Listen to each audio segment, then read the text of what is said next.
আমাদের যদি স্বাধীন বাংলাদেশের পরও বলি 53-54 বছরের এই রাজপথ গণপরিবেশনের ইতিহাসে আমরা ধারণা করছি লাল মজলুম একটা বড় মাইলফলক হিসেবে দেখা দেবে এবং সেটা আপনারা বুঝবেন, সেটা আমরা উপলব্ধি করতে পারবো। একটা গণভ্যুত্থান পরবর্তী সময়ে যেটা মহসিন ভাই বলছিলেন যে সাংস্কৃতিক ভাষা নির্মাণের ক্ষেত্রে লাল মজলুম একটা নতুন অভিজ্ঞতা আমাদেরকে দেবে। আমি একটা একটু কথা বলতে চাই, জাস্ট এক মিনিট। সেটা হচ্ছে যে এই গণ অভ্যুত্থানে একটা জনপ্রত্যাশা তৈরি হয়েছে যে আমরা এক্সপেক্ট করছি, ধারণা করছি যে আমরা একটা বেটার বাংলাদেশ পাবো। আমাদের সবার মনের মধ্যেই সেই আকাঙ্ক্ষা। ওই জায়গাতে এই যে সাংস্কৃতিক অভ্যুত্থান, সেটার একটা কানেকশন আছে।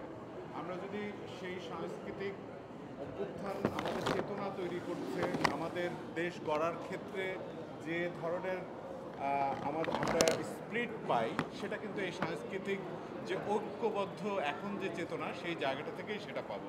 কাজে এটা একই সাথে আমাদের গণঅভ্যুত্থানের যে প্রত্যাশা তৈরি হয়েছে তার সাথে ইন্টার কানেক্টেড। এবং আমার মনে হয় যে এই চর্চাটা সারা বাংলাদেশের, শুধু আরবান সেন্টারে না, যে কোনো মানে গ্রাম অঞ্চল থেকে শুরু করে ঢাকার বাইরের যে কোনো শহরে এটা হওয়া উচিত। অনেক ধন্যবাদ। মফিজ ভাই একটু বলেন, শেষ করে দেন।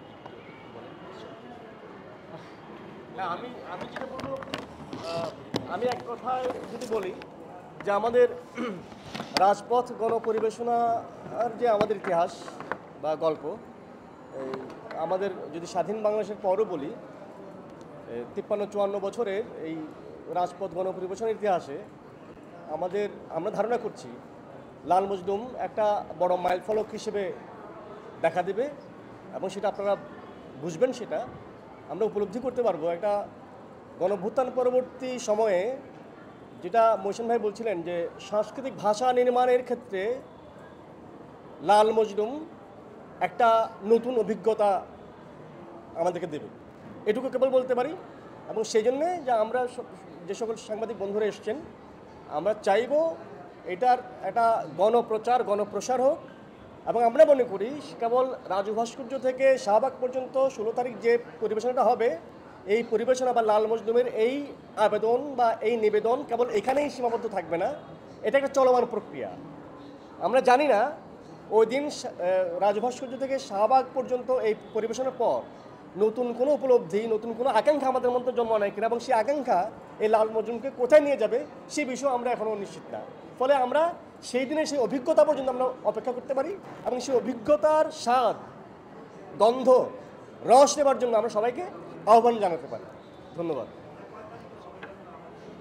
বিকাল 4টায় আগামী শনিবার 16 নভেম্বর বিকাল 4টায় রাজু ভাস্কর্য।